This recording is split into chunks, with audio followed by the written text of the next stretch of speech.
So let's find the inverse function. F of x is equals to x plus 1 over x.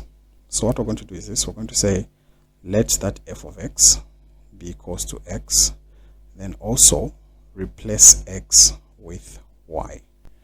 So this will become x is equals to y plus 1 divided by y, because I've replaced x with y.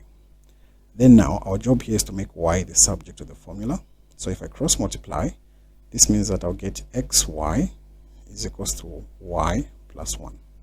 Remember, I'm making y the subject of the formula, so this will become xy minus y is equals to 1.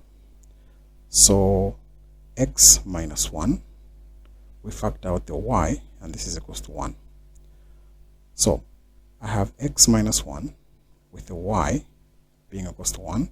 I'll divide both sides by x minus 1, both sides by x minus 1. So this cancels. This means that y is equals to 1 over x minus 1. In the final expression, replace y with the inverse function, and then this is equals to 1 over x minus 1. So there we have it. This is our final result.